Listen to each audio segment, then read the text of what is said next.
예, 월요일입니다. 주간 증시 변수들 보고요. 전망하고 전략 세웁니다. 유진투자증권 서울 WM센터 김영재 이사님 오셨습니다. 어서 오십시오. 네, 안녕하십니까. FOMC가 있다. 그리고 75bp 인상 가능성이 높다. 여기까지 우리가 사실 다 알고 있는 거고요. 네. 75bp 결정을 나면 시장은 어떻게 반응할까? 이게 궁금한데요. FOMC 얘기부터 좀 해주십시오.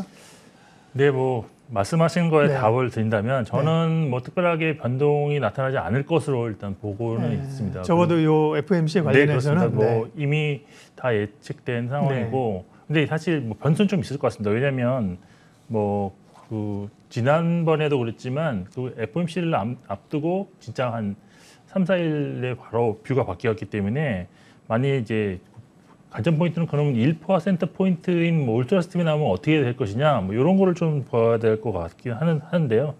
저는 개인적으로 1%포인트 인상이 나오더라도 시장은 정말로 단기 충격에 그치지 않을까라고 개인적으로 기대를 하고 있습니다. 왜 그러냐면 지금 사실 물가에 대한 그런 수준이 인플레이션이 6월에 고점을 찍었을 확률이 아주 높아지고 있다라고 볼 수밖에 없는데 아시다시피 원재료라든지 또 아니면 중간재 인덱스 이런 것들은 이미 좀 꺾이는 것이 확실하고 나타나고 있습니다. 그래서 근원까지는 잘 모르겠지만 왜냐하면 근원 같은 경우는 이제 부동산 가격, 집값, 렌트비가 많이 이제 비중을 차지하기 때문에 그렇지만 헤드라인 쪽, 그러니까 에너지와 식료품을 포함한 쪽에서는 좀 인플레이션 고점이 확실히 잡힐 수 있지 않겠느냐라고 지금 많이들 기대를 하고 있는 상황입니다. 그래서 9월에 그러니까 이제 이번에 1%포인트라면 당연히 9월에는 상당히 좀 공격적 긴축이 완화되는 시그널이 분명히 나올 수 있을 것으로 일단 볼 수밖에 없을 것 같은데 그래서 오히려 1%포인트를 인상했다? 그럼 저는 이제 연준이 금리 인상 폭을 확실히 둔화시키겠구나 하는 그런 기대감이 나오면서 시장을 오히려 좀 더 환호하지 않을까라고 저는 내심 기대를 하고 있습니다. 그래서 그렇지만 이거는 정말 확률적으로는 좀 낮은 그런 기대고요. 75bp 인상 확률이 지금 일주일 전까지 50%였는데 지난주 후반에 이제 70%까지 왔고 그리고 주말 사이에 80%를 넘더니 드디어 오늘 아침에 보니까 이제 81%까지 확률이 높아졌기 때문에 크게 이제 대세가 75bp 확률 지금 인상이기 때문에 여기서 크게 변하지 않을 것으로 보고 있고 그리고 시장도 그에 따른 큰 변동성은 없다라고 결론 내리겠습니다. 다행스러운 거는 이제 이번 주에 FOMC가 있는데 그 시장 영향은 지금으로 봐서는 크지 않을 것 같다. 이미 알려져 있다는 거고요. 다만 이제 파월 의장의 발언 요 정도 이제 향후 가이던스 정도 보면 될 거고요. 그 밖에도 앞서도 많이 얘기했지만 이번 주에 이제 2분기 미국의 GDP 성장률 발표가 있고요. 우리도 2분기 성장률 발표 있어요. 게다가 여러 기업들의 실적 또 한미 금리 역전 가능성 우려들은 많은데 자 이번 주 전망은 어떻게 보시는지 뷰를 들어볼게요. 네, 사실 금리 역전과 관련해서도 지난 시간에 잠깐 말씀을 드렸는데 여기서 급격한 자본 유출이 나올 가능성은 희박하다라고 보고 있습니다. 그 이유는 과거에 이제 2000년 이후에 금리 역전이 이제 3차례가 있었는데 그때 이제 환율은 분명히 상승하는 그런 동력으로 작용을 했는데 그렇지만 3번 모두 시장에 따라서 좀 차이점이 있었습니다. 채권이라든지 아니면 주식시장 이렇게 차별화는 있었지만 전체적으로 보면은 자본이 오히려 유입되었던 시기였다라고 볼 수 있는데 아무래도 외국인들이 그 당시 이제 금리가 역전된 그 당시에 절대적인 환율 수준도 볼 것이고 그리고 환율 전망 그리고 이것이 과연 한국의 경제 펀더멘털이 훼손되었기 때문에 이렇게 금리 역전이 된 것인지 이런 것도 또 고려하면서 이제 투자를 하기 때문에 지금 상황에서는 이게 글로벌한 현상이지 우리 한국 고유만의 현상은 아니기 때문에 상당히 좀 이런 거는 고려하겠다. 그리고 달러 전망이 좀 중요한데 달러 강세가 사실 지금은 유럽 중앙은행이 이제 빅스텝 단행해서 추가적 달러 강세 요인이 조금 완화됐고 여기에 인플레이션 고점 가능성도 있기 때문에 연준의 공격적인 정책이 좀 완화될 가능성이 있습니다. 그래서 이런 건 다 달러 강세를 좀 저하시키는 요인이기 때문에 달러 강세는 조금 진정될 수도 있다라고 저는 보고 있습니다. 이번 주 시장 말씀하셨는데 일단 변동성 확대 이벤트들이 상당히 많고 또 중요한 그런 2분기에 그 실적 발표하는 미국 기업들이 많습니다. 그래서 결국은 이런 이벤트들 이후에 미국 시장이 어떻게 지금 반응을 하느냐에 따라서 국내 시장도 연동할 것으로 보기 때문에 지금은 사실 좀 관망하는 분위기가 나타나는데 저는 그래도 개인적으로 미국 시장도 이 이벤트에 크게 반응은 하지 않지 않겠느냐라고 보고 있습니다. 가장 중요한 게 지금 미국 2분기 GDP 발표가 이제 목요일 날 있는데요.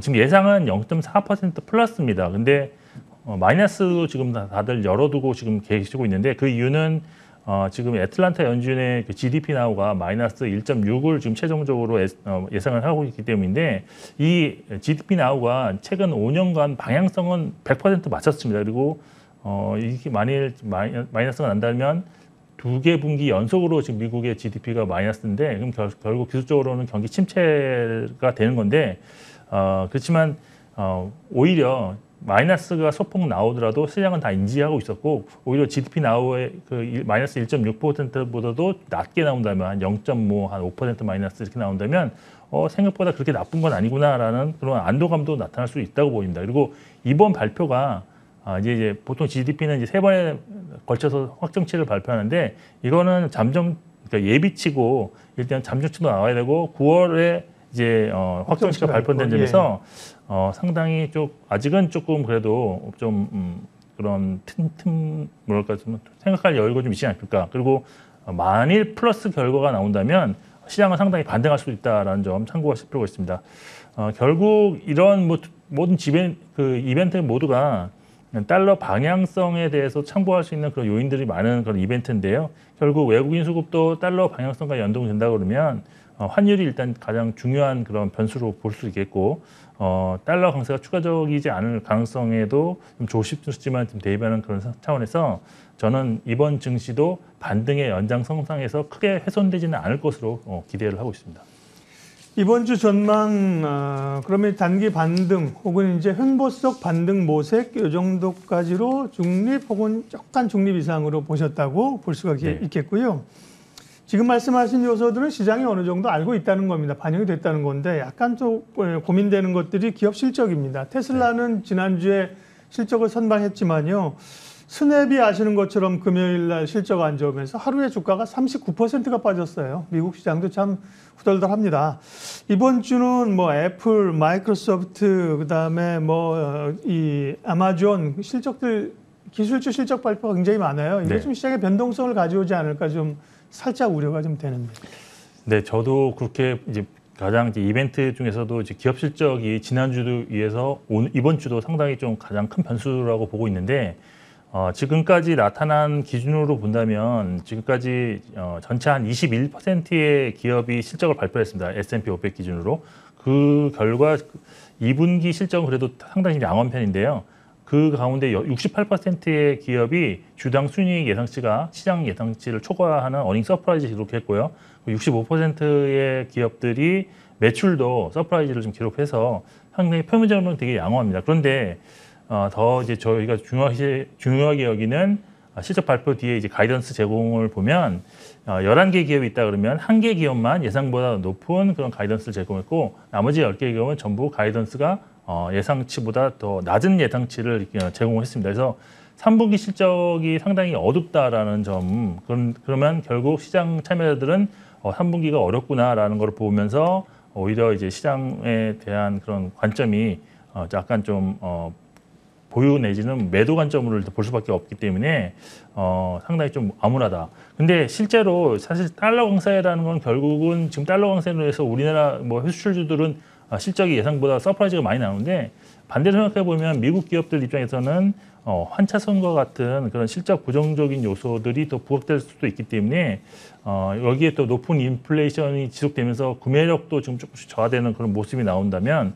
상대적으로 미국 기업들의 그런 실적에 대한 그런 추정치는 낮아질 수밖에 없을 것으로 보고 있습니다. 그래서 결국 이제 성장주들의 그런 기술주들의 실적 이후에 기술주들이 좀 빠지는 모습이 나타난다면 국내 관련 종목들도 분명히 약세를 보일 텐데 그렇지만 지금 약간 좀 다른 점이 있습니다. 미국 성장주 기술주들은 바닥에서 상당히 반등이 좀 진행된 부분이 있는데 국내 주식들은 아직까지는 좀 그렇게 반등이 크지 않았다고 저는 개인적으로 보고 있습니다. 그래서 상대적으로 좀 차별화가 되는 그런 실적 시즌 모습이 좀 나오지 않겠느냐라고 좀 기대를 하고 있는데 물론 국내 플랫폼 뭐 그런 기술주 이런 것 중에서도 정부 규제에 최근에 노출되는 것들이 좀 나타나고 있습니다. 그래서 이런 것들은 좀 고려하셔서 종목 선택을 잘 하셔야겠지만 일단 저는 개인적으로 전반적인 전략은 성장주 반등이 나타날 가능성이 아직은 좀 더 지속될 수 있다라고 보여서 지속적 보유 관점을 좀 보고 있고요. 그리고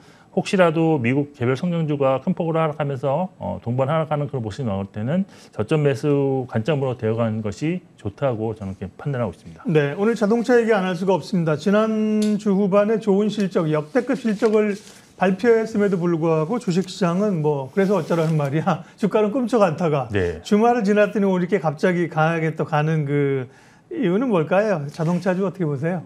사실 이번 실적의 내용이 그렇게 나쁘지는 않았다고 보이는데 좋았죠. 네, 그렇습니다. 네, 네. 환율 효과가 많이 좀 차지를 한 예. 부분이 있습니다. 물론 한 뭐 추정치에 따라서는 6천억 이상이나 뭐 8천억까지도 얘기가 나오고 있는데 여튼 환율 효과가 지금 좋게 나오고 있고 그다음에 어떤 그 판매 비중의 어떤 믹스 효과 이런 것으로 인해서 한 1조 원 정도의 이익이 나온 것으로 파악되고 있습니다. 근데 이런 실적 호주사가 그럼 3분기에도 갑자기 바뀔 것인가 이런 거를 좀 생각해 보셔야 될 것 같은데 저는 확률 효과는 뭐 지속적으로 뭐 지금 달러가 갑자기 약세로 크게 전환될 가능성이 크지 않기 때문에 환율 효과 당분간 지속될 수 있을 것으로 보이고 그리고 판매 가격 상승이라든지 인센티브 비용 절감도 그렇게 갑자기 바뀔 수 있는 정책은 아닐 것으로 보고 있습니다.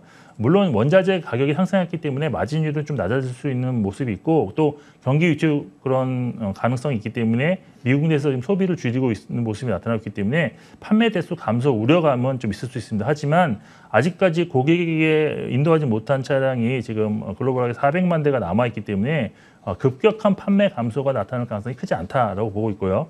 그리고 현대차 그룹이 지금 제일 잘하고 있는 부분이 전기차 정밀 상승인데 지금 최근에 발표한 신차들의 평가들도 상당히 긍정적이어서 전기차 점유율 확대는 좀 더 이어질 것으로 보여서 밸류에이션 리레이팅 요인이 가능하다. 그리고 사실 뭐 모든 그 기업들이 사실 3분기나 하반기에 수요 감소 우려감이 있는데 근데 이제 지금 현재 이제 다른 성장주와 큰 차이점이 현대차가 갖고 있는 것은 밸류에이션 수준입니다. 지금 PR로 보면 한 6.5배 수준인데 수요 둔화가 실제 나타난다고 해도 이 수준에서 큰 폭의 주가가 하락하기에는 밸류에이션이 너무 낮다는 점.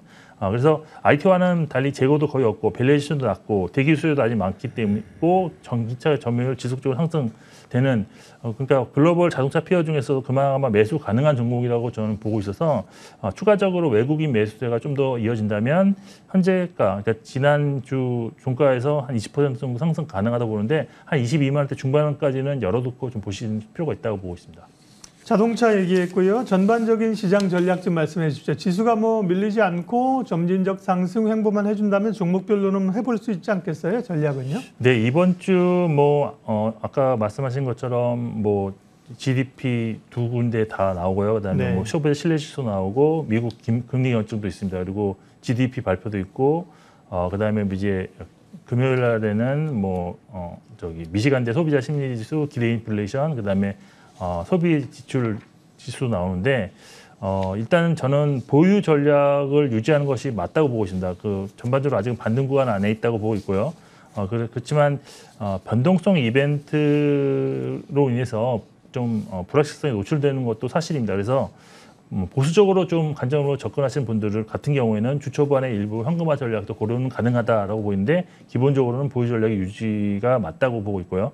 그리고 최근에 이제 원료 가격 하락이 수혜가 예상되는 업종들이 다시 부각될 가능성이 좀 보입니다. 그래서 지금 원재료 가격은 많이 하락했는데 제품 가격은 이미 인상해 놓기 때문에 제품 가격이 다시 떨어질 가능성은 크지 않다고 보고 있습니다. 그래서 그런 카테고리 안에서 음식료라든지 석유화학 그리고 건설도 좀 관심 업종으로 좀 선정 가능하다 보이고 조선도 조심스럽지만 좀 그 범주 안에 넣을 수 있기 때문에 이런 점은 참고하셔서 좀 이번 주 한번 전략을 세워보실 필요가 있을 것 같습니다. 예, 주간 증시 전망 및 전략 유진투자증권 김영재 이사님 함께했습니다. 고맙습니다. 네.